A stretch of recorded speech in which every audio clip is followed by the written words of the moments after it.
Assalamualaikum and hi everyone. Welcome to my online teaching channel of breast diagnostic histopathology. You are with Dr Wan Faiziah Wan Abdurrahman from Pathology Department, University Science Malaysia. I would like to start our first series with one interesting case which I think good for my student in Master of Pathology and also for my pathologist colleague. It is a case of 58 Chinese lady who had presented with left breast lump for 3 months duration. The lump was painless, no nipple discharge, gradual increase in size. Ultrasound shows indeterminate nature, non-aggressive, solid nodule. The core needle biopsy reported as invasive breast carcinoma. The CT-TAP shows breast nodule, however, no obvious metastasis seen.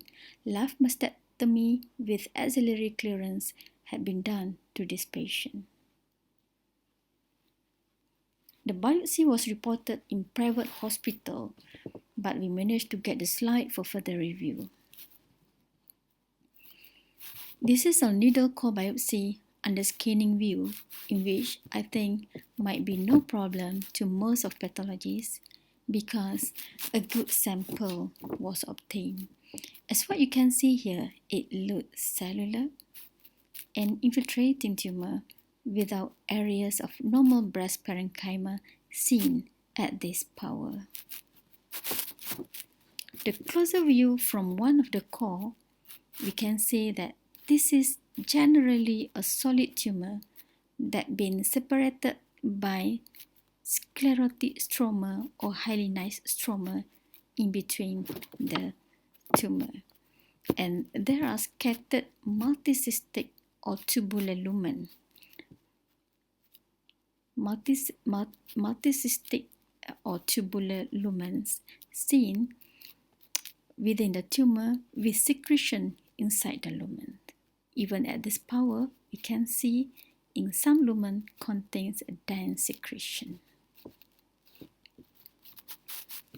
In another core, there are a thick hyalinized stroma core seen with normal glands within here, the normal glands within the core, and it's surrounded by a solid tumor, and it looks like intraductal papillary lesion with central stroma core. However, no obvious papillary formation with fibrovascular core apparent in this biopsy. So at this magnification, it looks more on solid tumor at this area. Under higher power, the cells more or less, you can see here, uniform. It looks uniform at this power and showing only mild pleomorphism, but what obvious here is a dense sclerotic or hyalinized stroma in between the cells. And at the same time, there are many scattered lumens that containing the secretion. All right. Okay, let's see under higher power, still exhibit the collagenized or sclerotic stroma.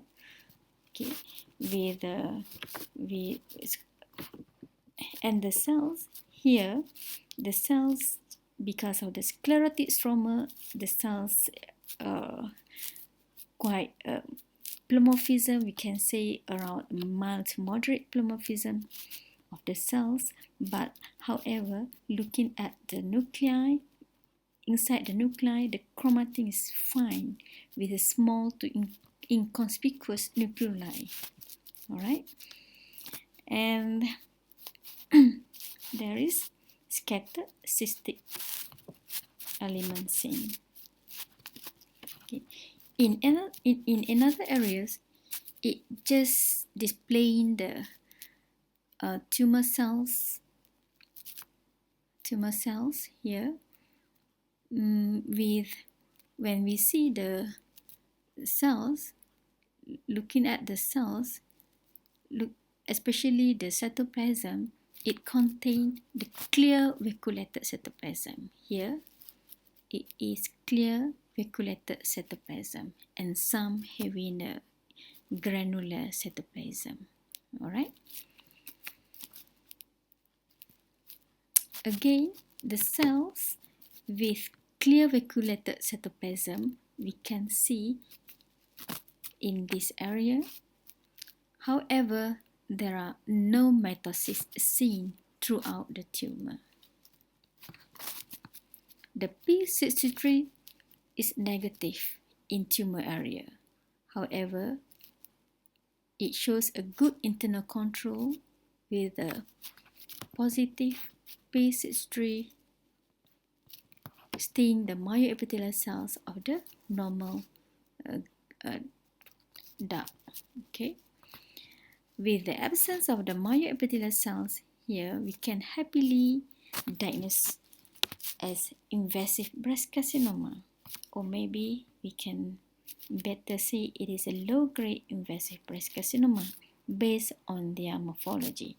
And ER, PR, HER2 also done in this patient, and all of them were negative. So meaning that we are dealing with a low-grade triple negative tumor. Invasive breast carcinoma grade 1 is acceptable diagnosis for this biopsy based on their morphological features. Alright, but there is some things things to ponder here, because it is low grade and it is triple negative. Normally, invasive breast carcinoma with triple negative, it is higher grade, whether at least a grade 2 or above. When we are dealing with a low grade triple negative carcinoma, we should also consider of other breast variant. Maybe, for example, like atypical microglandular adenosis, adenoid cystic carcinoma, the low-grade metaplastic carcinoma, as well as the secretory carcinoma.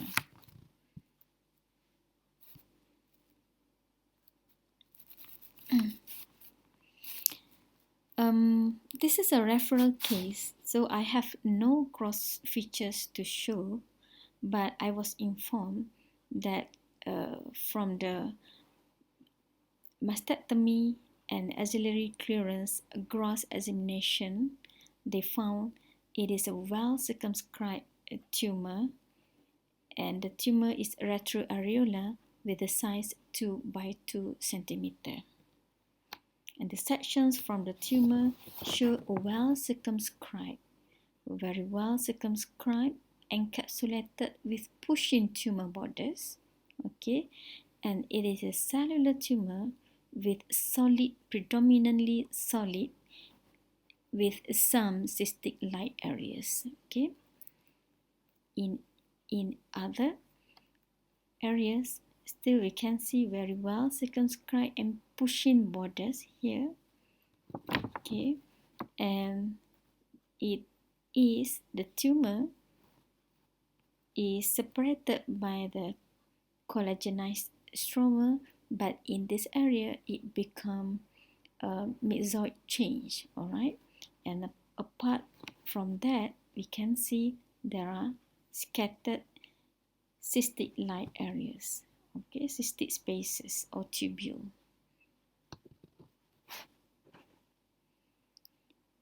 Generally, the tumor is solid and grow in nesting pattern, separated by the thin sclerotic stroma, mingles with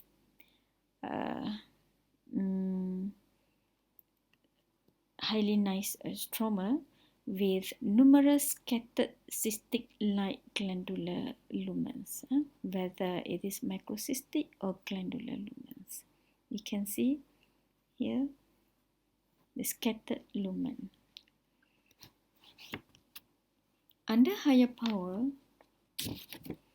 the cells arranged in solid sheets or nest exhibit uniform nuclei, quite uniform the nuclei, more or less similar in size and shape.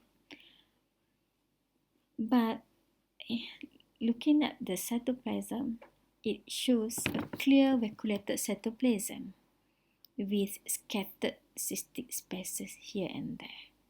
Okay, again, the cytoplasm, similar with the biopsy, the cells exhibit a clear vacuolated cytoplasm and also presence of cystic spaces with the secretion within the lumens.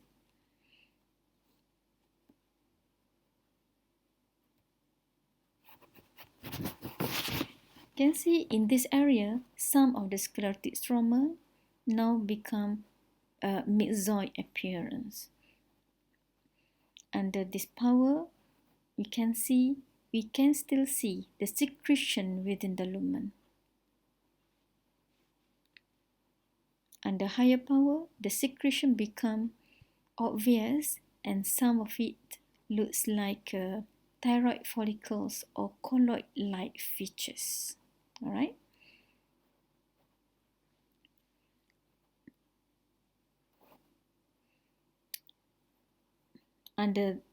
In these areas, still there is a mix between the solid tumor, solid pattern with a cystic or microcystic patterns here. Under the closest view, the cells you can see here have round to oval vesicular nuclei with fairly fine chromatin pattern inside the nuclei with small to inconspicuous nucleoli. And the cells exhibit clear vacuolated to granular cytoplasm. Yeah? And there are scattered microcystic patterns. Okay, so based on that morphology, the differential diagnosis can be benign or malignant based on the well circumscription of the tumor with encapsulated presence of myoepithelial-like cells seen and also glandular elements. It could be adenomyoepithelioma. However, the malignancy can still needs to excluded. We should consider whether it is solid or intraductal papillary carcinoma, whether adenoid cystic carcinoma or invasive carcinoma of no otherwise specific, cystic hypersecretory carcinoma, or maybe secretory carcinoma. So,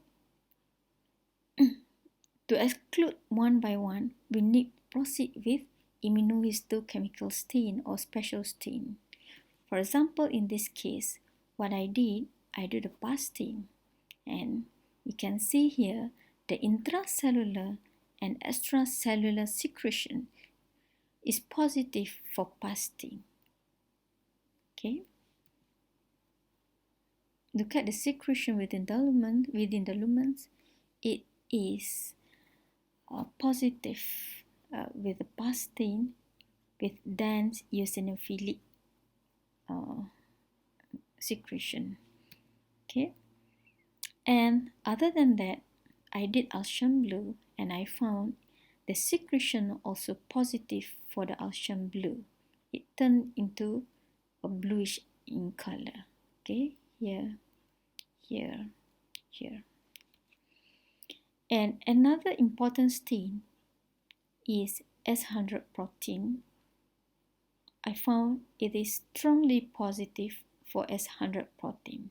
Other than S100, this tumor also positive for CK7 and CK56, which is partially positive.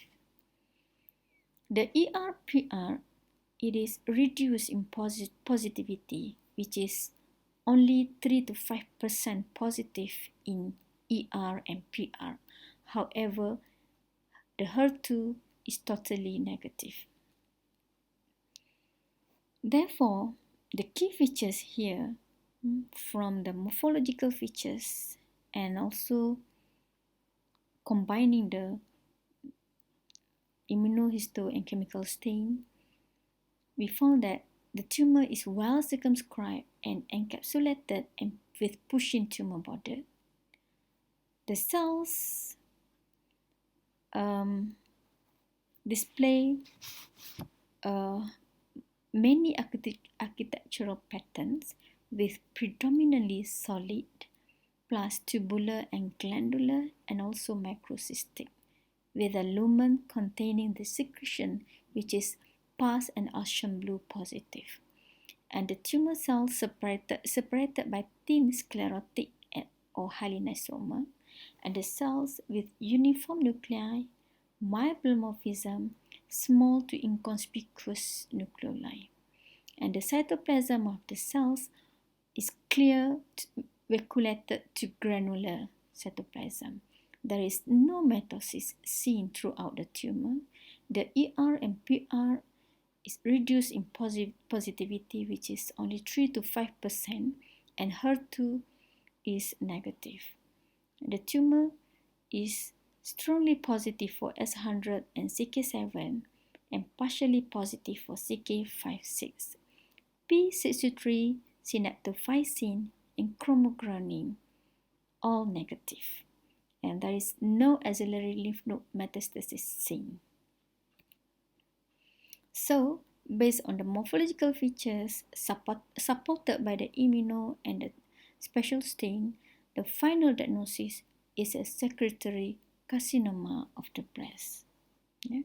The secretory carcinoma of the breast is a very rare variant of breast invasive carcinoma, which we will only think about it when we have prominent or abundant secretory features like in these pictures. Okay, for example, here we have a very dense eosinophilic secretion by pus stain, and then like here, prominent cystic features, prominent microcystic features, and as well as the prominent macrocystic features with the numerous secretion inside the lumen that looks like adenocystic and looks like actinic cell carcinoma.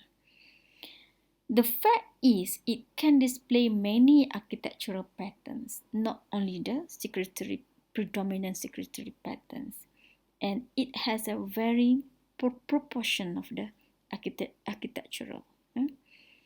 Therefore, please don't forget, if you happen to see tumor with predominantly solid patterns with thin sclerotic hyalinysoma like this, like in this picture, with only scattered microcysts that contain the secretion. And please search for another patterns in another areas. And please do S100 staining and also pus and Austrian blue, which would be very, very helpful to exclude the secretory carcinoma. So why important the secretory carcinoma of the breast to diagnose correctly? It is to avoid the misdiagnosis of benign tumor, because the imaging, even the breast imaging, can mimic benign in this case. The management-wise, even though there is still no consensus for the best treatment in secretory carcinoma, but so far the breast conserved surgery plus sentinel lymph node biopsy is the first choice, and we try our best, if possible, to conserve the breast and to avoid the axillary clearance. And the secretory carcinoma is a curable disease with a good prognosis. And the axillary mass is rare, the distal mass extremely rare, and it is slow-growing indolent tumor with good long-term survival, which is about 100% 5-year survival rate. And it is associated with ETV6 to NTRK3 gene mutation with translocation at T12 and 15. With that, I thank you. Remember that an investment in knowledge pays the best interest. Anything, you can just email me using this address.